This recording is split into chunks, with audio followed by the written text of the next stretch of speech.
The Dragon Ball Z figurized kits were always a bit of a meh affair. That was until Bandai remade them with this new line of model kits referred to as the new Spec version. I've already taken a look at the Goku from this line and it is absolutely fantastic, and well, Goku's awesome and all, but he is no Vegeta, so today we're going to be taking a look at this. Once again, it's the figurized standard Vegeta new Spec version. I got mine on Hobby Link Japan, you can too, and I'll throw that link down there in the description.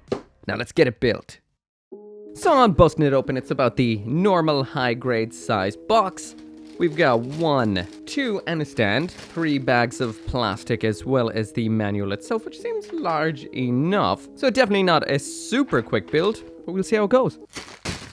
So when I build kits, I usually start from the legs up, so I've got kind of something standing there while I build it. One good thing here is that we actually are told the runners and parts that we need. For example, G, B, D, and that 5-star Dragon Ball right there, that is so you know which parts of each of those runners you're going to use. So for example, we're going to be using G and the 7-star Dragon Ball, so these just snap and snap, so you'd be adding this to your pile. Actually, I said 7-star Dragon Ball by accident there. It's actually the 5-star Dragon Ball. It's an easy kind of thing to mix up, considering the way that they're laid out. So there we go. 6. Then next up, runner B, and we're looking for that 6-star Dragon Ball. So this is extremely handy because you've just got the 3 runners that you need, nothing else. So when it comes to the build of this kit, it's exactly like we would have seen with the Goku, just a little bit different. When it comes to the plastics, these are all fantastic, but I will mention that the blue does mark quite a bit, so definitely take a little bit of care with that. It will require a little bit of additional sanding or filing to make sure you get rid of those nubs. Now, I didn't do that, I just did it with the double snip, so if you're just going in with 2 chops, this is what you're going to get. It all builds up perfectly. All the individual parts are lined up to kind of match with the musculature, so it does mean that you do get seam lines in it, but they are where the muscles would be, so it doesn't look too bad for the most part. That, once again, is only in the blue. The armor and the individual parts for the yellow are nicely color separated. They just build up onto it, and the whole thing just builds so well. The hair is very, very nicely designed. It builds up in a whole ton of pieces. There's almost like 2 pieces to every little plate segment, and it all builds up well. Then when we've got the face, once again, this is all colors separated out. You've got your multiple different faces in here, and each one of these comes with the parts for the pupils and eyebrows in black, the eye segments in white, and the actual faceplate too, and they all build up like so. Popping the faceplate on then looks like that, and it really is a simple yet effective build. I do feel like it would need a bit of a matte top coat to take the shine away, which would make it look a little bit more premium, but out of box it still looks great. Let's take a look at it. So jumping now into the aesthetics, and this is what you get with this kit straight built. So nothing extra has been done whatsoever, it's just been snipped out and snapped together. This is as basic a build as you could do, and this is what you will get. Now it does look incredible. Of course I would advise a couple of steps if you wanted to go a little bit further. I definitely think the face could be given a little bit of shading or lining in order to bring out all the detail, make it look a little less plastic. Definitely some panel lining around the armor on the body to kind of bring out the detail on the armor. And finally, a matte top coat will definitely take away that kind of model kit shine this finished kit has. I think after just doing something like that, it will look absolutely incredible, but still out of box, looking really good. There's one thing I can definitely say about Dragon Ball characters, and that is they do 3D quite well compared to some anime characters, and Bandai have done an incredible job here with Vegeta. He looks good, looks short and stocky like he should, and overall this is just one nice design. The Saiyan armor has been pulled off spectacularly, and although there are some seam lines here and there, for the most part they've been hidden quite well. But I will mention, watch out for the nubs. Alright, so getting in a little bit closer, and like I mentioned, there are some seam lines between the muscles, like those ones right there. They are around where, you know, the quads would be, so it kind of makes sense, and a lot of them are kind of tucked in here and there where they're not overly noticeable. Especially from a distance, they're not too over the top. They definitely look like just the lines of muscles. In the arms, we do have a lot of places where the articulation is. It's kind of just a trade-off to actually have the articulation in there. The armor looks absolutely perfect. It's a little hard to see there because it's quite light compared to the blue, but this does look incredible. Bandai have captured the overall look of that Saiyan armor so perfectly. And hopefully they will make one of the kind of classic shoulder pad and crotch guard armor variants as well. Around back, however, the lines do get a little bit more just straight up model kit. They're just a straight line all the way down. Of course, you're not going to be spending too much time around back looking at it. It's going to be, I assume if you're popping it up on your shelf, it's going to be facing forward, but it is worth knowing. Also, like I mentioned, the blue plastic can mark quite a bit while nipping it out, so just take a little bit of extra care with that. The sculpt on the hair is probably the most impressive aspect about this. Vegeta's hair is definitely crazy, and once again, trying to make this three-dimensional would have been quite the feat. Each part here does have a couple of parts to it, so that does mean you will find some seam lines in some parts of the hair that you will notice, but once again, this has been designed to be viewed from the front with minimal model kit stuff, and does that well. Zoom on into the face now, and Bandai have done very well here as well. I picked this face out of the bunch because it is definitely the most kind of Vegeta-y looking, and yeah, once again I would recommend lining the mouth and maybe that little wrinkle in the forehead as well as the ears just to bring out the detail, and a bit of matte top coat will take away that shine, but otherwise pretty good. The eyebrows, the eyes, all of that is color separated out of box, and we do have another face that does have a color separated tongue, so nicely done. Jumping now into the full 360 spin so you can see the whole thing for yourself, and this definitely looks great. Now I will mention, when you do pop it in some poses, you're definitely going to get some aspects that look very model kit-like, especially down in the crotch between the legs and under the arms in the shoulders. You can always kind of pose this in such a way that you can kind of avoid seeing these or change the angle of the model kit, so that isn't too bad really. There's minimal issues with this kit at all. And with a little bit extra effort out of box, it will look absolutely incredible. But if you plan to just build it just like I have here, this is the way mine's probably going to stay, it still looks extremely, extremely nice. Jumping now into the accessories, and here's everything that comes included inside of the box with the figurized standard Vegeta new spec version. That is 4 different faceplates, a grand total of 10 hands, that is 5 pairs, all, well, pairs are the same. And finally, we do have a pair of posed crossed arms, which is pretty cool. Anyway, let's check them out. We also get a full stand too. Somehow I misplaced this to the side while I laid out the accessories. That comes too. In case you're curious as to what Vegeta looks like without his hands and his face, he looks like this right here. That kind of looks like a mouth. Changing the faceplates is super simple. You just pop off the front piece of hair. We've got a peg in there that you just pop the faceplate onto, and then you pop the hair back on. Simple as that.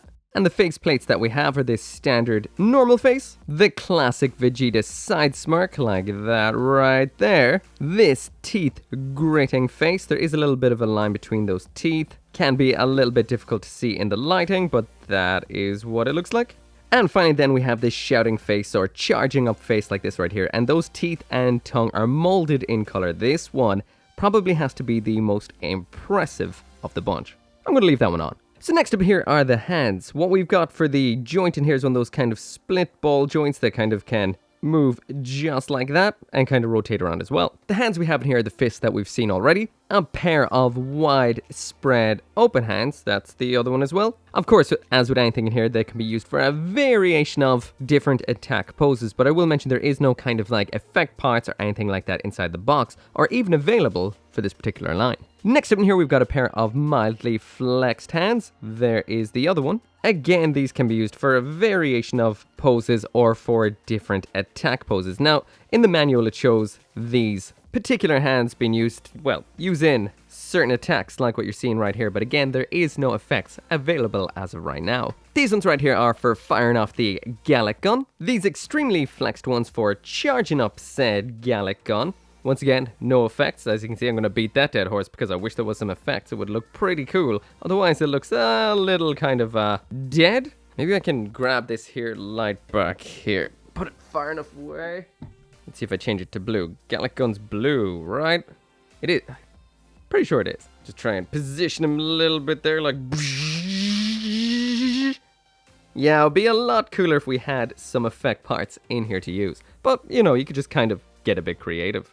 Lastly then, we've got these hands right here, which have a really nice pose there for that kind of fighting stance that Vegeta tends to do. I did pop both of them on, even though he doesn't use both of them at once, but that is a nicely shaped hand. Bandai have definitely given you pretty much everything you'd need, except, you know, effect parts. But yeah, hopefully they will make them available sold separately soonish. Anyway, detaching these and reattaching them are super simple. You just pop them off like so. There's a peg underneath, you just pop them back on to that peg, and actually posing them is quite simple too. You've got your rotation as well as your little bit of a little flex, and it's easy to kind of move that around and get the kind of flex you want on them. Some figures I do find it's hard to do, but on this kit right here, it's not too bad. Lastly, then we do have this little kind of alternate set of folded arms that we can pop on in order to, well, have him folding his arms in a very natural looking way. That is usually pretty much impossible to do with the actual attached arms in kits like this, so having these included is quite cool. There's the one, and then there is number 2. So that is incredibly effective. That looks pretty cool. It really does kind of make the arms nice and seamless. Now, all those complaints I just made about having no effect parts in here, I feel those are completely moot now, because these are the arms that I want to leave on him. It's just such iconic Vegeta-ness, isn't it? Just arms folded. The face obviously doesn't match because he's kind of shouted. Well, I guess it does. He does everything with his arms folded, but yeah, that looks incredible. And the seamless arms, yeah, really nice. Bullshit! What is that?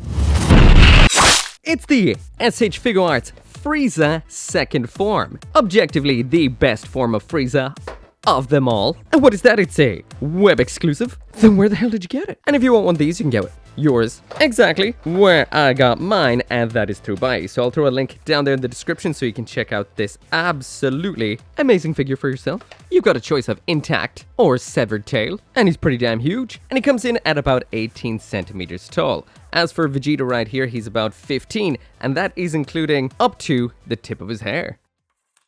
So finally now into the articulation, and when it comes to the overall build on this is quite solid. It's not going to drop any kind of pose on you. The only thing that kind of moves around is the head, but I guess that neck has to deal with a whole lot of hair, but besides that's not too bad. Let's test it out. So when it comes to the overall test for the posability on this is actually really good. It's very fluid, it feels nice, it's easy to get it into whatever you want it to, and the overall articulation is incredible, and there isn't too much splitting between the joints, so it does look natural enough. The only thing I'll say is it does fall over quite easily because of his dainty Saiyan Prince feet, but besides that, doing pretty good. Let's check out every joint one at a time. So the neck joint in here is probably the most awkward of the bunch, because when you kind of extend it out, it looks a little better than sometimes when it's kind of crunched down, but it is easy to make it pop off by accident. But besides that, it's not too bad.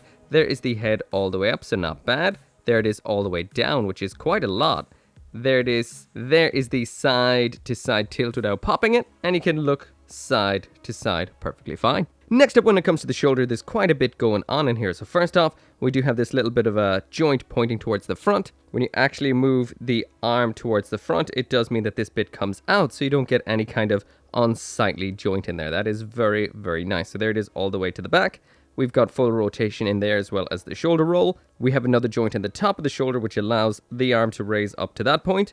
Beyond that, you're going to have to actually flip the joint to get it up a little bit higher. Full rotation at the upper bicep bit there. We've rotation at the lower bicep too. There is the flex, and the wrist is a combination of a swivel like that and a little bit of a flex, but not really a whole lot. Simple ab crunch. There it is to the back. There it is to the front. One more time, back, front. There isn't too much. Oh wait, there is. There's a little bit more side to side than I thought in here, and of course you can rotate it there, just like so for those kind of punching poses. Inside the hip, we do have a dropping mechanism, so that means it can push up into the body or drop down just like so to kind of get wider kicks out of it. There is the kick all the way up to the front. There it is all the way to the back. There it is all the way out to the side, so you'll get the splits if you want. And we do have a kind of rotation here as well that doesn't quite go all the way around, but it gets you everything you could need. Bend at the knee. And the ankle is a little bit of an unusual one. So we do have a little bit of a kind of pivot right here with a ball joint attaching into the front. So that does mean you can go from level on the ground like this to all the way back like that for flying poses. Finally, well, it is a ball joint, so we have side to side pivot as well, and a little bit of that going on. And finally, we do have a bend at the toe, which is always super handy. So anyway, that right there is it for the review. Because this is not a Gundam kit, I will not be ranking it, but I love this model kit to bits. Of course, there's lots of figures, statues, everything of Vegeta out there, but there's something about building a model kit. It is really nice. It means it's easy to customize too if you want to make it in different colors, make your own custom Saiyan, maybe by kit bashing this with the Goku. I really do hope they expand this line. For me, I feel this is so superior to the old figurized line of Dragon Ball kits. They're just big, clunky, hollow, and weird. These are a nice size. I don't think it's 1/12 scale, but it is close enough to average figure size, so it will blend in with a collection very nicely. It's also a good size for posing and playing around with. On the whole, I love this. It could do, personally, I think, with a little bit of work out of box to kind of mattify it and bring out some of the details, but even as an out of box build, it does look and feel incredible. I am impressed. If you like Dragon Ball, and if you like model kits, this is a no-brainer. Anyway, as always, thank you so much for watching. I got mine through Hobby Link Japan, link is down there in the description, and I will see you next time.